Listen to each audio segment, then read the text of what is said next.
depuis tout petit, j'ai toujours adoré l'art. Je dessinais beaucoup. À un moment, je voulais devenir architecte. Après, j'ai ma première caméra, je pense à l'âge de 14 ans. Et j'ai commencé à faire de la photo. Et j'ai réalisé que ça me rendait heureux de juste sortir et prendre des choses en photo, capturer des images, des histoires. J'écrivais beaucoup de fanfiction. J'inventais des histoires par rapport aux films que je regardais ou les dessins animés que je regardais. Et mais je pense que ma passion pour le cinéma a juste évolué. Et je dirais que Zema, depuis que je me rappelle, c'est ce que j'ai envie de faire. C'est de faire du cinéma.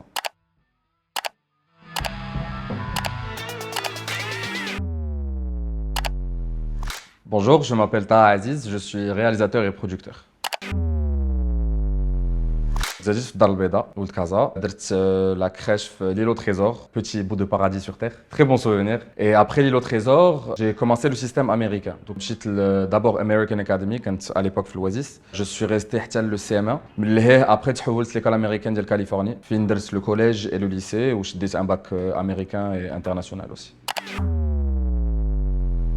Après le bac, j'ai toujours su que j'ai voulu faire ce que je fais aujourd'hui. Ça a toujours été ma passion, donc je suis directement fait des études de cinéma aux États-Unis, à New York. Donc à 17 ans, je suis allé à New York, à Pratt Institute. Donc j'ai fait une licence en cinéma de 4 ans. Et après ça, je suis rentré au Maroc. J'ai travaillé ici pendant un petit moment. Et je suis reparti aux États-Unis, à New York, justement, faire mon master au City College of New York.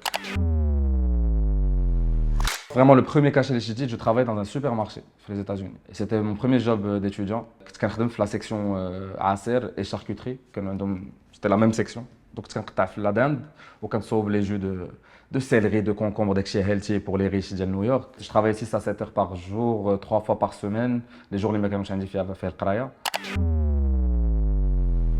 Depuis mes études, à chaque fois que je rentre au Maghreb l'été, dis-moi que je suis dima. Donc j'ai un peu commencé à travailler en parallèle avec mes études. J'ai commencé avec un stage chez Wheel of Buzz où je faisais ça, exactement ça.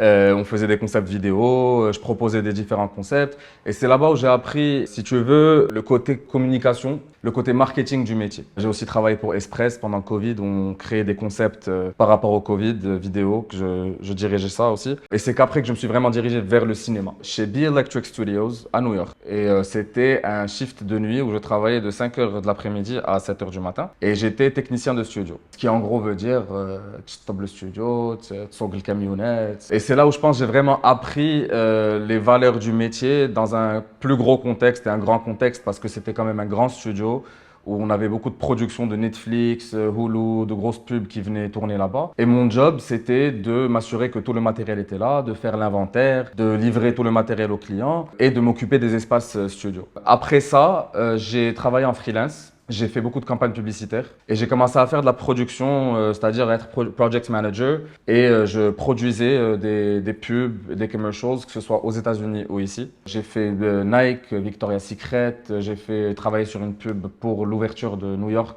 pendant le Covid, donc l'ouverture de la ville pour NYC Go. Et puis plus tard, je me suis aussi tourné vers le documentaire, où j'ai fait une série de documentaires pour Nespresso, qui a été tournée en Amérique du Sud. Ça, je l'ai coproduit et réalisé.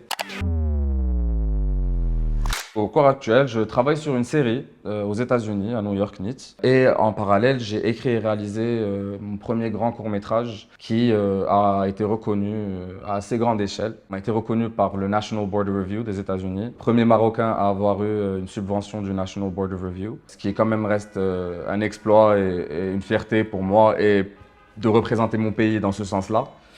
Et je suis aussi arrivé à la demi-finale des Oscars étudiants.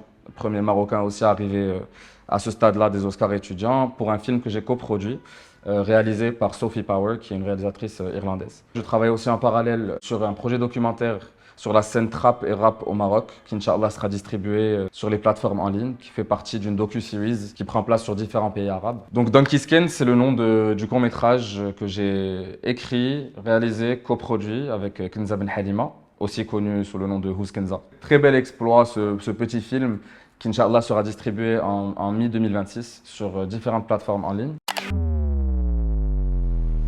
L'idée serait d'ouvrir ma boîte de production, Inch'Allah, qui serait basée aux États-Unis et au Maroc et créée avec le lien entre les États-Unis et le Maroc. Je trouve le talent marocain est trop exploité à l'étranger pour bénéficier des industries étrangères ou un peuple étranger alors qu'on a tout ce qu'il nous faut. Et l'idée, c'est de ramener ça ici et d'utiliser ce qu'on peut apprendre de là-bas pour l'appliquer ici. Alhamdoulilah, je fais déjà quelque chose que j'aime. C'est-à-dire que pour moi, ce que je fais, même si ça peut être extrêmement stressant et beaucoup de travail, parfois physique et mental, je suis en train de faire quelque chose que j'aime. Donc, je fais le صباح فرحان. واخا عندي une journée de 16 heures d'amis, غادي. Mais mis à part ça, j'adore passer du temps avec mes amis, avec mes proches. J'aime beaucoup voyager, découvrir différentes cultures quand on le peut, ou là quand on a le temps, ou là les moyens de pouvoir partir et passer quelques semaines quelque part, surtout des endroits les m'amré متاح لي بالي فيهم. Mais je pense que ce que je fais aussi beaucoup, surtout à New York, c'est que je pars des cinémas indépendants qui parfois mettent des films, de vieux films en noir et blanc, ou là des films internationaux, mais des pays les marque ما سمعتي بهم. Maintenant la dernière fois j'avais vu un film qui a été fait en Azerbaïdjan. Et c'est des petits moments comme ça que tu prends pour toi-même, surtout dans ce domaine créatif, qui t'inspirent. Parce que à force de faire la même chose et d'être dans la routine ou là d'être dans des concepts, des mécanismes qu'on connaît déjà, parfois on peut se lasser et l'inspiration, ça. Tout métier créatif, ne lâchez pas. Continuez. Et il faut se battre pour ce genre de métier, il faut se battre pour ce qu'on aime. Moi, personnellement, ce que je fais, c'est que je raconte des histoires. Le cinéma, c'est quand même un pouvoir. C'est donner une voix, c'est parler de quelque chose à une grande échelle et c'est potentiellement créer du changement. Et ça, pour moi, c'est aussi une de mes ambitions les plus grosses et une des raisons pour lesquelles je fais ce que je fais. Et le conseil que je donnerais, c'est vraiment se battre pour ses rêves et faire les choses avec passion